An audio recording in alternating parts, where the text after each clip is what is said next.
Um, for the organization, it means a lot. For me personally, it's just, as coaches, you grind it out year by year. You do your things, and you kind of just stick with the process, like we tell the players. But for the organization, I think it's huge. Like anything, the further you go, you get some different texts from former players. Fans are more interested. You hear more. You just see more actions, and social media is buzzing. So it's a little more just you kind of warn the players. The further we go, the more distractions. So our job is to keep them away from those distractions. And it's been fun though. We just tell our guys enjoy the journey and literally have fun. Think about where you were when you had that first, pre-draft camp way back when to this point, all that work that's gone into it. How does it make you feel to be able to say, hey, like we've accomplished so much in that time frame? Yeah, it feels good. I was here the summer or the spring. I got hired. Actually, this was one of my first stops driving down through to Maryland. So I actually stopped by here first before I got to Maryland, just to meet some people, wheel and deal a bit, I guess, and see who the wheeler and dealers were in the league. It's funny how they can track you down, but also just see the pace of the games and see kind of what we're up against as a program. And it was really important to relay that message. We've talked about it every year, like this is how you win in this league and this is how you win at the Robertson Cup. You need to play this style of hockey. And so it was a good learning experience, but also something we could bring to the players every year and relay those important messages of what it takes. You mentioned to Brad, you guys have had some hot starts in the past to kind of cool off in that second half of the season. What was the difference this year to get over that hurdle and keep on going on? To me, it's always going to be your leadership. Brad McNeil was in the room last year. He wore a letter. But this year you watch how, even from year one, you meet the kid and you're like, that's our captain, in a year or so. And to be honest, we've kind of told Brad and the other leaders in the room, like they're all different. They all bring their own style of leadership, but Brad brings that style of leadership that is hard to find. You don't have many kids that are in the room delivering a message before the coaches get in there at the end of a period where it's in his terms unacceptable. We don't play that way here, which is special. You don't have that much. So I think that's the difference. I mean, he's a guy, he didn't let he didn't have a commitment at the time, and he's seen guys that get commitments and take the foot off the gas pedal, and it does happen. It's human nature, and he wouldn't allow it to happen. So to be honest, we're there to help and guide, but finding a special leader is difficult every year as we move forward here, and he's kind of a guy that I haven't seen the likes of him in a long time, and I doubt we will. And I keep telling our players that, like, enjoy his leadership, because you're not going to probably have a captain like him. If you do, you're very, very lucky. You guys are very deep. You guys got the veterans. You added some young pieces. What's been the key to finding that right mix of guys that have gotten you to this point?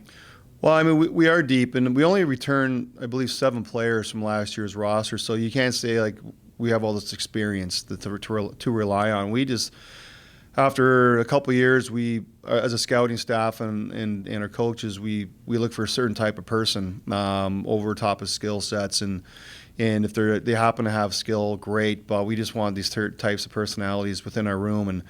And the depth is something that we've talked about all year. And our job is to make sure they all know they're all important.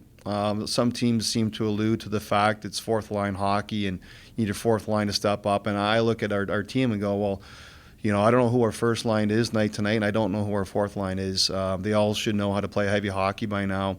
The details, all the little things to win championships. And we've always said all year, like, we do worry about who's on the ice for the other team and maybe D-zone face-offs, but in the end, like, everyone should know how to play D-zone.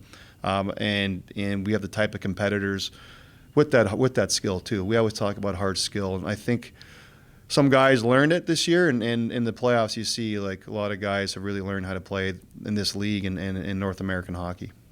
Dealing with a little adversity on that back end, Van Wise in a brace. You guys got Kilcullen and Van Dam back there. Also, the goaltending's been really well for you guys. What's going to be the key to make sure that back end stays as one of the top units in the league? Yeah, depth. Once again, you talk about our forwards, like our D. I mean, Gunnar Van Dam and Trey Scott are 2 guys that maybe a lot of people didn't talk about, just because we had Van Wy and Kilcullen and a guy like Caleb Thiessen that were maybe getting the lion's share at the start. And then you got to see at some point what you have. And even before that injury with Van Wy, like, Gunnar Van Dam was someone we identified as a coaching staff, said, let's pick up his ice. He needs more ice. Let's see what he's got. let's push them a bit. And unfortunately, Van Wy went down, but we don't talk about it. We just say, Kim and I and Pete, we talk about, next man up. Well, let's go. Same thing with coaching. It doesn't matter who's on the bench with this group. They just seem to find a way. I give them a lot of credit. It's one thing to take credit, and I don't think we need to. Our players just listened. Once again, it stems from our leadership group, and they've done a great job, to be honest. Kind of a bit of a cliche question, but I mean, the margins here are razor thin. What's going to be that little difference that gets you guys into Tuesday and possibly hosting the Robinson Cup at the end of that game? Well, it's kind of a rhythm you get into, and it starts at the end of the year. You like to try and be on a bit of a run to finish the season off. Your last 10 games, you look at who's hot, who's playing the right way, and you're getting that balanced scoring. Are we getting some unsung heroes stepping in? You just got to, momentum is a funny thing. If you have the momentum, ride that thing, man, as long as you can. And there's not a lot of whole tweaking going on. I told our guys, don't look for adjustments or changes too much. Like, I want teams to worry about us, and it's too late in the year. Momentum, the emotions, how to stay present. We always talk about process over outcome, so stick with the process and worry about the outcome when the buzzer goes. And if we play our game the way we're capable of and stick to our process, the outcome has been pretty good this year. So that's our job as coaches, is to be gentle reminders. I told the players, it's your journey. I'm interested to see what kind of journey you take us on. So far, so good, and we have the type of personnel to keep it up.